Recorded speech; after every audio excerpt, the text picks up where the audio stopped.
Enjoy this movie recap called The Family Man starring Nicolas Cage, which was released in 2000. Please subscribe for more movie recaps.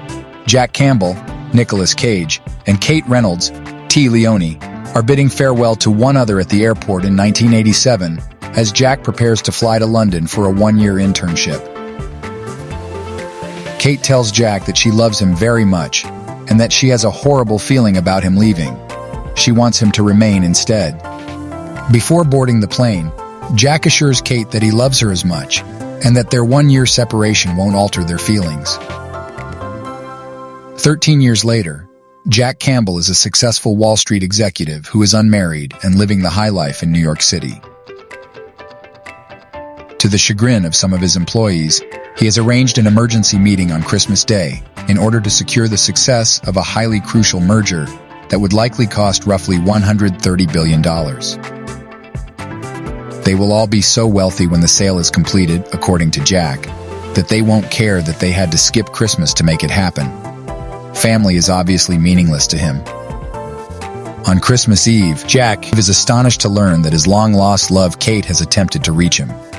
After some reflection, he enters a convenience store where Cash, a lottery player, bursts in and announces that he has a winning ticket worth $238. Cash is accused of lying by the store clerk, who declines to verify the ticket. Before Jack intervenes and offers to purchase the ticket from Cash for $200, he is prepared to shoot the clerk after pulling out a revolver. Jack feels Cash needs assistance both psychologically and financially as they finalize their business transaction outdoors. Jack adamantly denies having any requirements, to which Cash retorts that he could be the one who needs assistance.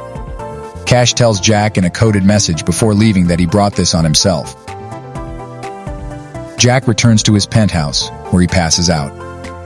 On Christmas Day, Jack awakens the next morning in a suburban New Jersey bedroom, with Kate lying next to him with two kids. He returns to his apartment in their minivan, shocked and bewildered, but the doorman and his nearest neighbor don't know him and won't let him in.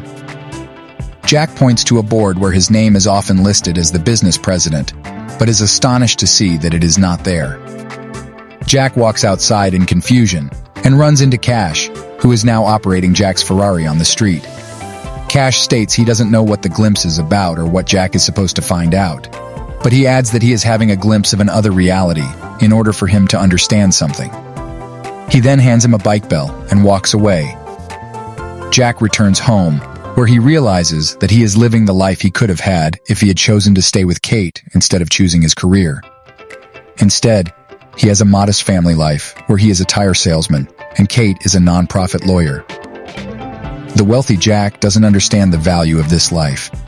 Jack struggles to fit into the role of a family man, making many serious blunders, such as missing Christmas morning with the family, heavily flirting with a married woman, not knowing how to love his wife, and forgetting his wedding anniversary.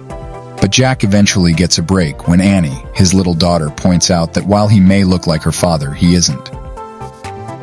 She believes he is an extraterrestrial who temporarily filled in for her father. She begins helping him with everyday tasks like changing diapers, locating the schools, his workplace, and his typical day after getting him to swear against harming the family. He starts to excel in life, developing close relationships with his kids and wife while putting his all into his boring career. When Peter Lassiter, his old employer and mentor, stops by the shop to get his tires changed, Jack can't help but talk about the merger his business has just arranged, for a lower price than Jack himself would have aspired for.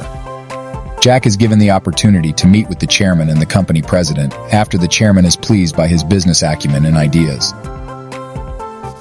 Alan Mintz, one of Jack's adoring workers, ends up being the president and exhibits a level of aggressiveness that he did not exhibit when a subordinate. Jack leverages his familiarity with both guys to demonstrate his aptitude for character analysis and his potential value to the organization. Lassiter makes a job offer to him. Kate contends that they are content where they are and that they should be grateful for the life they have, despite the fact that she is impressed by the prospective pay boost and other advantages.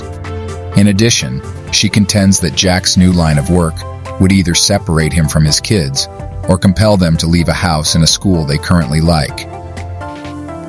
When Jack returns home, he asks Kate again to swear that she would always remember him in his current state. After saying goodbye to his kids, he spends the night keeping an eye on his wife as she sleeps while he tries in vain to stay awake. On Christmas Day, Jack awakens in his penthouse bed. He now understands that he leads a lonely, meaningless existence as a result of his experiences. When he arrives at work without any drive, he learns that his $130 billion transaction is in jeopardy and that he must act quickly to rescue it. Jack reassures his staff and offers to give up his personal Christmas to rescue the transaction, but in his heart of hearts, he no longer cares. In response to Kate's communication from the day before, she put her career first, just like Jack, and rose to become a successful lawyer. Additionally, she just phoned him to return a few of his old belongings before she departs for Paris. She declines Jack's invitation to go have a coffee, since she's in a hurry. Maybe one day they'll drink that coffee in Paris, she suggests. Jack returns home with his belongings, including photos of himself and Kate when they were young and in love. Jack abandons his crucial agreement and rushes to the airport to stop Kate before she departs after realizing he still loves her. In an effort to convince her to stay, he catches her and cries out about the family they had in the parallel reality and the love they had. She accepts his offer of a cup of coffee at the airport, shocked yet intrigued, implying that they could end up together after all. Thank you for watching. Please subscribe.